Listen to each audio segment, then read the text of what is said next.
Hi, it's Kevin Lee from Auction Simplified, here to talk about wholesale vehicle bundling. So that term bundling comes from the old days when we would take 2 or 3 used cars, maybe one that we have too much in, the wrong value, and 2 that we had the right money in, and bundle them together as a package so that our wholesale buyers could come in and buy 3. So 3 or 4 or 5, depending on how many we decide to bundle. The idea being that you can hide some mistakes in the profit of these other cars. Now, dealers still do this today, mostly at offsite auctions. What happens is the auction manager, the person that's selling the vehicles at auction, will look at 2 or 3 cars, 4 cars, and try to bundle them together. Maybe take a loss on one and take profit on 2 or 3 others and balance it out. Now, the problem with bundling at the block is that it's difficult to remember sometimes where you're at. It's difficult to put a car in early, take a loss, let's say, on a car that's number 5 on the block, and then take profit on a car that's number 25 on the block and know really where you're at. That's where running your own bid sale auction can really help. When you run your own bid sale, what happens is you can make all the decisions at the end and look at what we call the ultimate bundle. With Auction Simplified, we have software that creates the ultimate bundle for you so that you can choose to make your decisions, profits or losses, and raise your sell rate way up so that the buyers feel comfortable buying from your sale. So there's a term in the industry that you've probably heard me use before called bidder fatigue. Bidder fatigue is when bidders bid on cars and they don't win them, which is really a pain. So they put a lot of work into bidding on the car.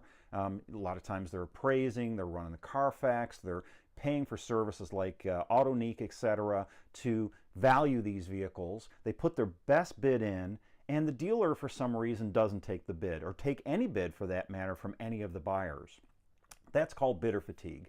The problem with it is the buyers tend to not come to your auction as often, or eventually just don't come at all, when they know that you're not going to accept their bids.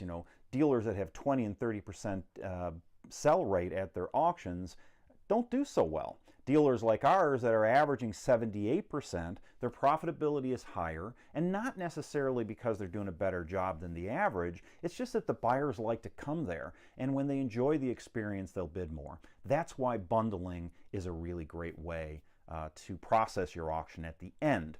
And it's an advantage, I think, over the block sale or the big box auctions. On a side note, back in the day, we would call it a bundle if we made money, and we'd call it a cluster if we lost money. So let's try to make money on all of our auctions, and let me take a moment now and show you our bundling tool in detail. Okay, we're online on the Auction Simplified dashboard, and you can see that this particular dealer in this demo has 19 vehicles that have not met reserve. This is the kind of message you will typically see at the end of an auction, and if you click on it, you can actually go see the bundling software I just talked about. This is what we call the closeout screen, and you can see that I can pick by location. I can scroll through and see all the results of each one of my cars as it's sold. And if I scroll all the way to the bottom, you'll see that this dealer, if he took everything, would lose $2,800 on 45 vehicles.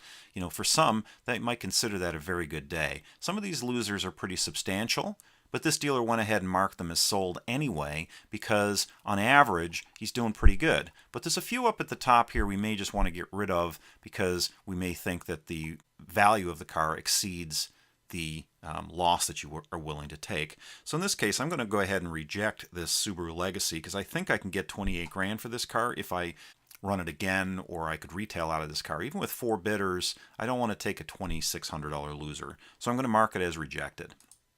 Now when I reject it, a little window comes up and says, would you like to relist this? And I'm going to go ahead and say yes. So let's relist this for a 1-day second chance sale.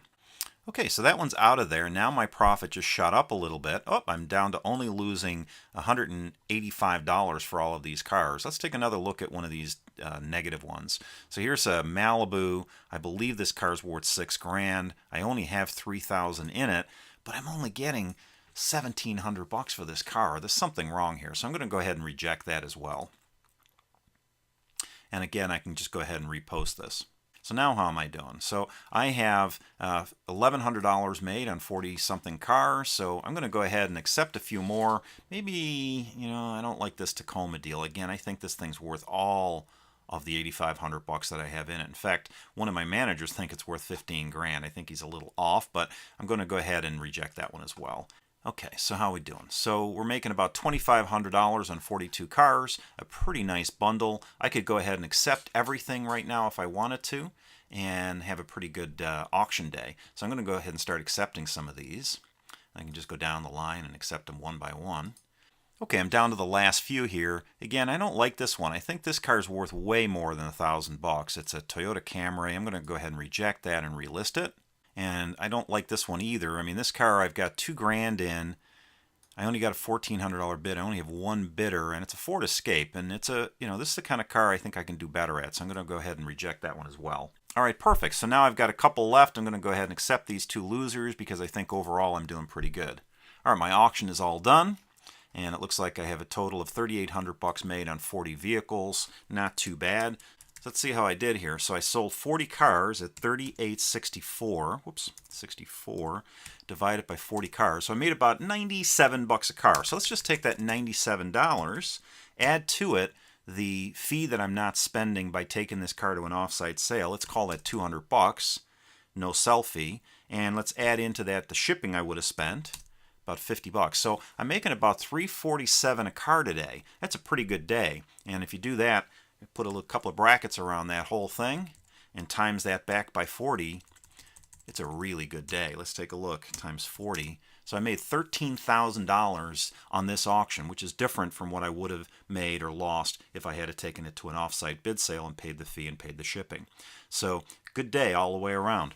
Okay, so there you have it, the bundling tool, or what we call the closeout tool in Auction Simplified. In this case, we sold 40 cars out of 45 at an 88% sell rate, making about 350 bucks per car. Now, this was a demo, but this type of results happen all the time at bid sale auctions, especially when you take into consideration the profit coming back from your fees that you're not paying and the shipping that you're not paying, and the fact that the buyer pays a lesser fee at your own bid sale. If you have any questions, don't hesitate to give us a call at 877-877-4511 or go to auctionsimplified.com.